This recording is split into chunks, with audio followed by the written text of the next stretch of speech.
हमारे साथ एक खास मेहमान इस वक्त जुड़ चुकी हैं, मैथिली ठाकुर, जो किसी परिचय की मोहताज नहीं है। मैथिली, आपका बहुत बहुत स्वागत करती हूं भारत 24 पर। और मैथिली, नजर आई आप राजनीतिक मंच पर। अब उस मंच पर आपके नजर आने के बाद अटकलों का दौर जारी रहा। ये पूछा गया कि अब मैथिली संस्कृति को आगे बढ़ाते हुए क्या राजनीति के मंच पर बीजेपी के साथ एक नई पारी की शुरुआत करेंगी।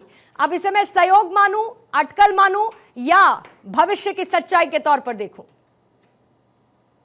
अभी कोई ऑफिशियल अनाउंसमेंट नहीं हुआ है, उसका इंतजार कर रहे हैं। आगे देखते हैं क्या कैसे होता है। लेकिन जिस तरीके से मुझे पूरा माहौल दिख रहा है और अपने बारे में मैं न्यूज़ देख रही हूँ, आर्टिकल्स पढ़ रही हूँ, वो फोटोज को लेकर के जो विनोद तावड़े जी ने ट्वीट किया था और नित्यानंद राय जी से मिली थी, तो वो फोटोज को लेकर के भी काफी सारे लोगों ने बहुत सारे अनुमान लगाए हैं।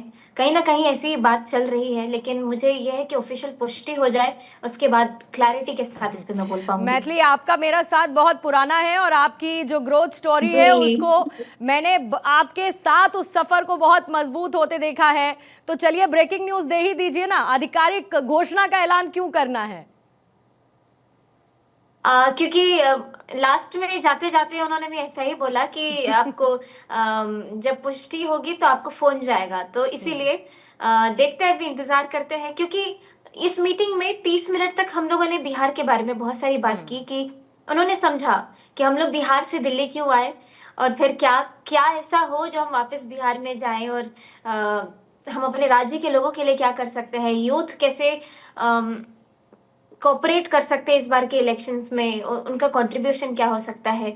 और दूसरी बात ये कि उन्होंने मुझसे बस ऐसे पूछा कि तुम तैयार हो, तो कहीं ना कहीं बहुत सारे इंडिकेशन था। काफी ज्यादा कन्विंस उन्होंने किया कि कैसे यंग हो करके भी, और ये जो डर रहता है मन में कि अभी मैं बहुत छोटी हूँ, या फिर बहुत सारे लोग ऑलरेडी, मैं कमेंट्स पढ़ रही हूँ कि ये इनको कैसे समझ में आएगी राजनीति, अभी बहुत छोटी है, ये है, यही है। लेकिन कहीं ना कहीं वो मुझे अफेक्ट ही नहीं कर पा रहा है, क्योंकि जब मैं अपने दोनों पॉलिटिकल लीडर्स से मिली तो उन्होंने मुझे बहुत अच्छे से समझाया भी कि राजनीति है क्या, और लोग किस तरीके से इसका मतलब या अर्थ बिगाड़ रहे हैं, और हम अपने क्षेत्र की सेवा करें, इससे बड़ा हमारे लिए सौभाग्य कुछ नहीं होगा। तो आने वाले 5 साल बिहार के लिए बहुत क्रूशियल है, बहुत इंपॉर्टेंट है, और इस क्रांति में अगर मैं अपनी सेवा दे पाऊँ तो मेरे लिए इससे बड़ी सौभाग्य की बात नहीं होगी। जो सवाल आपसे पूछा गया मैथिली, मैं उसी को दोहरा देती हूं, क्या आप राजनीति में आने के लिए तैयार हैं? और इस बातचीत के बाद मैथिली ठाकुर के लिए राजनीति का मतलब क्या है? राजनीति मेरे लिए एक टूल की तरह है, क्योंकि अगर आपके पास कोई अधिकार नहीं है, कोई पावर नहीं है, तो आप कोई चेंज नहीं ला सकते। सिर्फ मुंह से बोलने से नहीं होता है, उसके लिए बहुत सारी तैयारियां करनी पड़ती है। आपके पास अधिकार होना चाहिए कि आप अपने हस्ताक्षर से चीजों को बदल पाए। तो कहीं ना कहीं एक ये चीज है जो मैं अपने राज्य के बारे में, और दूसरी बात ये, मैं कलाकार के रूप में अगर देखा जाए तो पिछले 10 साल से मैं इतना ट्रैवल कर रही हूँ, अलग अलग राज्यों में घूम रही हूँ, और सबका विकास होते हुए मैंने देखा, और वहीं पे ऐसा महसूस हुआ कि ये चीज मुझे बिहार में भी चाहिए, ये चीज मुझे भी करना है, ऐसे मुझे भी करना चाहिए, ऐसे हमारे गाँव में होना चाहिए। तो वो सारी चीजें बहुत सारे दिमाग में, एक होता है ना, मैनिफेस्ट कर रही थी मैं कि अपने जीवन में कभी ना कभी तो मैं भी लोगों की सेवा करने का मुझे अवसर मिले। लेकिन इतना जल्दी मुझे मौका दिया जाएगा, ये मैंने सोचा नहीं था। और इतनी जल्दी आप इतनी प्रगति करेंगी, ये शायद आपने भी इस बात की उम्मीद नहीं की होगी। लेकिन आपको स्वर कोकिला से लेके और ना जाने कितने कितने नाम दिए गए, और वो सब कुछ आपकी मेहनत के बूते हुआ। जाहिर है कि लोग उम्मीद करेंगे कि आप राजनीति में आए और उस मेहनत के बूते बिहार की जनता की, बिहार के युवा की, बिहार के महिलाओं की आप आवाज बनते हुए नजर आए। लेकिन क्योंकि आपके अंदर वो सांस्कृतिक झलक हमेशा से मैथिली हम सब ने देखी है, कितना जरूरी है संस्कृति और राजनीति का संगम, और खास तौर पर बीजेपी के साथ आपकी विचारधारा को मैं कैसे जोड़कर देखूं? मेरी विचारधारा हमेशा से बीजेपी से कहीं ना कहीं अलाइन हुई है, क्योंकि एक और टॉपिक जिस पे हम लोग उस दिन बात कर रहे थे, सबसे बहुत अच्छी बात तावड़े जी ने बोली कि यूथ कैसे कंट्रीब्यूट कर सकता है, मैं अपनी सोसाइटी को कैसे पे बैक कर सकती हूँ। तो ये मेरी आंखें खुली उस वक्त कि अभी मैं सिर्फ अपने लिए जी रही हूँ, मुझे सबका, पूरे देश का प्यार मिलता है, लेकिन मुझे वो बटोर के अपने राज्य को भी कुछ दिखाना है कि मैं भी उनके लिए मैंने कुछ किया। तो कहीं ना कहीं जो ये प्रेम आशीर्वाद लोगों का मिलता आया है, जिस प्रकार उन्होंने मुझे पुश किया है और मैं इतना आगे अपने परिवार के साथ बढ़ पा रही हूँ, मुझे वापस उनको वो चीज़ें देनी है। जो सुख आराम मैं अपने माँ-बाप को समझ करके होता है कि कोई भी बच्चा आगे बढ़ता है तो सोचता है अपने माँ-बाप के लिए मुझे ये करना है। तो मैं यही सोच रही हूँ कि मुझे अकेले नहीं जीना है, सिर्फ़ अपने लिए नहीं, अपने राज्य के लिए काम करना है। लेकिन जब आप चुनाव में पदार्पण करेंगी तो एक चुनाव बड़ा मैथिली मुश्किल हो जाएगा, क्योंकि आप सिर्फ बिहार ही नहीं बल्कि पूरे देश भर में आप सबकी पसंद हैं, आपको लोग बहुत पसंद, सुनना, देखना, आपसे बात करना पसंद करते हैं। तो अगर आपसे ये पूछा जाए कि मैथिली चुनाव कहाँ से लड़ना है, तो मैथिली कौन सी ऐसी पहली जगह का नाम लेंगी जहां की जनता की आवाज वो बनना चाहेंगी? मुझे बिहार में कहीं से भी सीट दें, मैं हर तरीके से हर जगह के लिए तैयार हूँ। लेकिन एक पर्सनल प्रेफ़रेंस होगा कि मुझे मेरे गाँव का इलाका जो क्षेत्र है मुझे बहुत प्यार है, और गाँव से मेरा मतलब है कि मेरा दरभंगा, मेरा मधुबनी, क्योंकि दरभंगा मेरा नानी गाँव है और मधुबनी मेरा दादी गाँव है। तो कहीं न कहीं वो जो जुड़ाव है मुझे बार-बार खींचता है। मैं कुछ भी हो जाए हमेशा मुड़ के गाँव जाती हूँ, स्पेंड करना चाहती हूँ टाइम, और अगर मुझे ये मौका मिलता है तो मैं दिल्ली छोड़ के मैं वहीं रहना पसंद करूँगी अपने लोगों के बीच। लेकिन अगर आप जुड़ाव की बात मैथिली कर ही रही हैं तो कुछ मुद्दे होंगे जिनसे आपका जुड़ाव होगा, यानी किसी भी सीट से आप चुनाव लड़ें बिहार की, कुछ ऐसे मुद्दे होंगे जिनके साथ आप युवाओं के साथ, क्योंकि आप यूथ आइकॉन हैं, कौन से ऐसे मुद्दे जिनके आधार पर आप चाहेंगी कि आप चुनावी बिसात में पैर रखें और अपना आगाज करें चुनावी पारी का? वैसे ये थोड़ा बाद की बात है। पहले एक मुझे भी क्लैरिटी मिले कि मैं चुनाव लड़ रही हूँ कि नहीं, ताकि मैं और कॉन्फिडेंस और क्लैरिटी के साथ अपने मुद्दों को भी सामने रखूँ। इसके लिए मैं आपसे एक डिटेल में डिस्कशन करूँगी। लेकिन अगर कुछ पॉइंटर्स हो, तो सबसे पहला जो मैं चेक बॉक्स करती हूँ 2 क्राइटेरिया को, कि यूथ और दूसरा वुमेन एम्पावरमेंट। ये 2 चीज़ है, और एक सेंस ऑफ फ्रीडम और सेंस ऑफ सेफ्टी। ये कुछ 4-5 चीज़ें हैं जो बहुत बेसिक हैं, और लोग हमारे, मुझे लगता है ऐसा कि अभी बिहार, अगर आप 30 साल 35 साल पहले की बात करें, जो हमारे पिता ने जो समय देखा है, मेरे पापा के उम्र के, उनके बैच के जितने भी लोग हैं, सब लोग पलायन करके बिहार से बाहर निकले। सबको खाना था, सबको रोटी कमानी थी, और उस रोटी कमाने, खाने-पीने का जो गुज़र-बसर करने के लिए उनको अपना क्षेत्र छोड़ के जाना पड़ा, और वो उन्होंने डायरेक्टली झेला। मैं इनडायरेक्टली, हमारी उम्र के जो बच्चे जो बिहार से बाहर हैं, वो इनडायरेक्टली झेल रहे हैं। सबसे पहली बात, हमको कहीं न कहीं ऐसा मन में हिचकिचाहट आती थी, जब मैं अपनी स्कूल टाइम की बात करूँ, कि कोई मुझसे पूछे तुम कहाँ से हो? तुम्हारा होम टाउन किधर है? बिहार बोलने में डर लगता था, क्योंकि अगले दिन से बुली होना शुरू हो जाते थे। ये स्टूपिड बिहारी, ये फिर मतलब मेरे, अगर आपने आपके साथ बिल्कुल। पहले भी इंटरव्यूज़ किए हुए हैं, तो ये बातें मैंने शेयर की थी।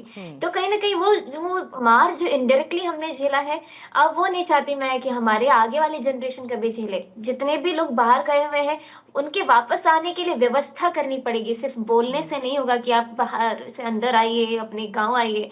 उनके लिए पूरी व्यवस्था जो आने वाले 5 साल में, इसीलिए बोल रही हूँ कि इतना क्रूशियल है, एक क्रांति होगी, और मैं उसका हिस्सा बनना आपने चाहूँगी। खुद ही उस बात का जिक्र कर दिया मैथिली, जिस पर मैं अगले सवाल के लिए आना चाहती थी, क्योंकि पलायन एक बहुत बड़ा विषय है।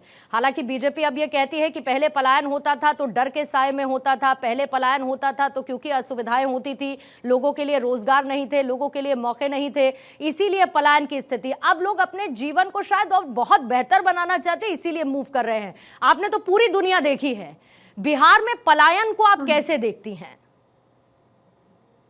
एक तो बेसिक नेसेसिटी पूरी ना होने की वजह से पलायन, वो तो पॉइंट रियल है, क्योंकि वो उसका शिकार मेरे खुद पिताजी हुए हैं, और उनके जितने भी आसपास के उम्र के लोगों से मेरी बातचीत हुई है। मैं भले ही छोटी हूँ, लेकिन मेरी बातचीत जब लोगों से होती है तो वो, उसमें मैं उम्र नहीं देखती हूँ कि मैं किस उम्र के लोगों से बात करूँ।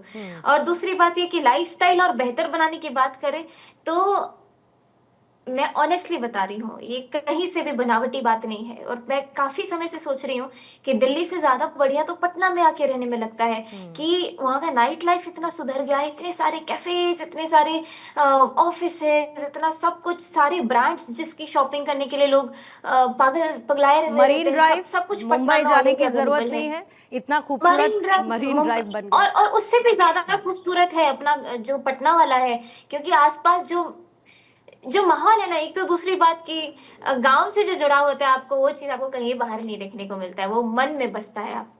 लेकिन इन तमाम मुद्दों के बीच में मैथिली, क्योंकि आपने पूरी दुनिया देखी है और आप वर्ल्ड टूर्स भी करती हैं, फिर आपका मन करता है कि मैं वापस से पटना अपने घर लौटाऊं। छठ के त्यौहार में मैंने देखा है कि आप उसको कितना एंजॉय करती हैं, आपका संस्कृति के साथ जुड़ाव हमेशा से रहा है। लेकिन जब बाहर देश को आप देखती हैं तो वहां से कोई तो ऐसी चीज जिससे आपको प्रेरणा मिलती होगी कि काश ये हमारे भारत में या बिहार में या बिहार की राजधानी पटना में हम इसको ले सके।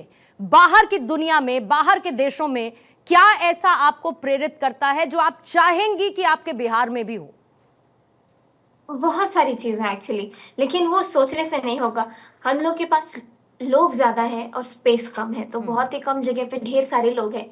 तो कहीं न कहीं वो जो हम इमेजिन करते हैं कि अच्छा ये चीज़ हमारे यहाँ पे भी होनी चाहिए, तो वो धीरे-धीरे करके होगा। लेकिन अभी तो बहुत ही मोटी-मोटी चीज़ें हैं, इंडस्ट्रीज़ सेटअप हो, हमारे यहाँ पे अगर मान लीजिए सारे जो मैं लंदन में थी अभी पिछले हफ्ते, जितने हमारे मिथिलांचल के बड़े-बड़े डॉक्टर्स हैं, वो सब वहाँ पर हैं बैठे हुए। तो उनसे जब बात करो तो उनके भी मन में यही इच्छा होती है कि हमको वापस अपने गाँव जाने का मन करता है। अगर हमारे पास रास्ता हो, कैसे भी हो, हम वापस वहीं जाना चाहेंगे। तो वो मन में इसीलिए क्योंकि उनकी मिट्टी उनको खींचती है। लेकिन वही है, और सबसे पहले ये 5 साल इतना जम के काम करना होगा बिहार में, ताकि एक अच्छी व्यवस्था सेटअप हो और लोग वापस को आएँ। आप जब बात कर रही हैं मुझे लगता है कि 99% आप मेंटली इस बात के लिए मैथिली तैयार हो गई, 99.99% कि आप चुनाव डेफिनेटली लड़ने वाली हैं। लेकिन ये बताइए, विनोद तावड़े साहब के साथ जब आप मंच पर थीं तो उससे पहले जब आपको न्योता मिला तो आपने आमंत्रण का सम्मान रखा